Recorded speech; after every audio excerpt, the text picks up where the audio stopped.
रामायण तो आप सभी लोगों ने देखी ही होगी, जो कि राम, लक्ष्मण और सीता की कहानी है, जिन्हें भगवान का रूप माना गया, जिन्होंने रावण को मारने के लिए इस धरती पर जन्म लिया था।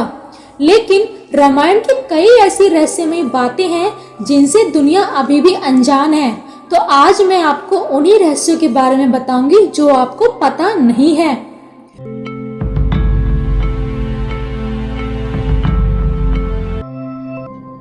राम और उनके भाइयों के अलावा राजा दशरथ एक पुत्री के भी पिता थे।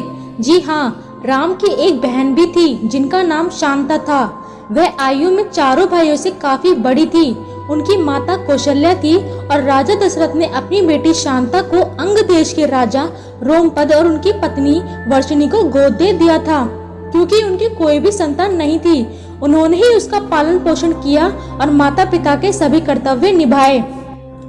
राम विष्णु के अवतार हैं, लेकिन उनके अन्य भाई किसके अवतार थे? राम को भगवान विष्णु का अवतार माना जाता है और लक्ष्मण को शेषनाग का अवतार माना जाता है, जो भगवान विष्णु का आसन है। जबकि भरत और शत्रुघ्न को भगवान विष्णु द्वारा हाथों में धारण किए गए सुदर्शन चक्र और शंखशैल का अवतार माना जाता है। सीता स्वयंवर के लिए भगवान शिव के धनुष का इस्तेमाल किया था, लेकिन उस धनुष का नाम क्या था यह ज्यादातर लोगों को नहीं पता।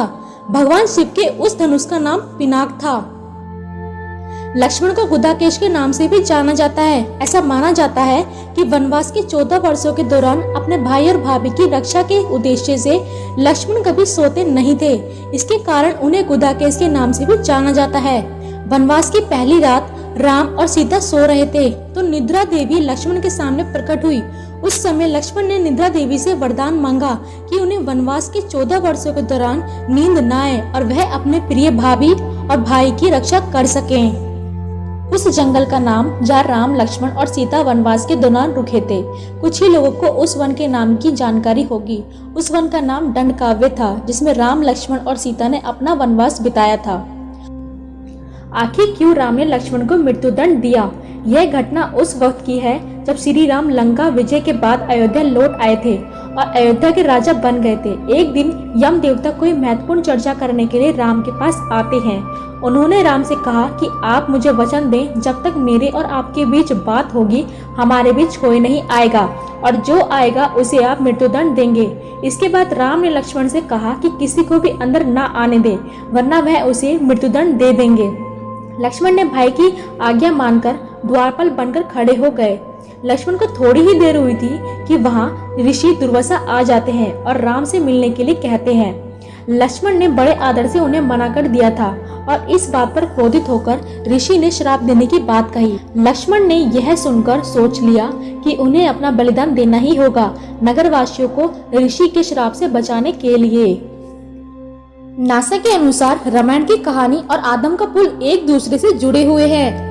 राम और लक्ष्मण ने वानर सेना की मदद से लंका पर विजय प्राप्त करने के लिए एक पुल का निर्माण किया था। हाल में ही नासा ने पाक जल डमरूसे में श्रीलंका और भारत को जोड़ने वाले एक मानव द्वारा बनाए गए पुल की खोज की है और रिसर्च के अनुसार इस पुल के निर्माण की अवधि रामायण महाकाल में पुल के निर्माण काल से मिलती है। नासा द्वारा इस पुल को आदम का पुल कहा जाता है और इसकी लंबाई लगभग 30 किलोमीटर है। तो कैसा लगा रामायण के रहस्यों के बारे में जानकर?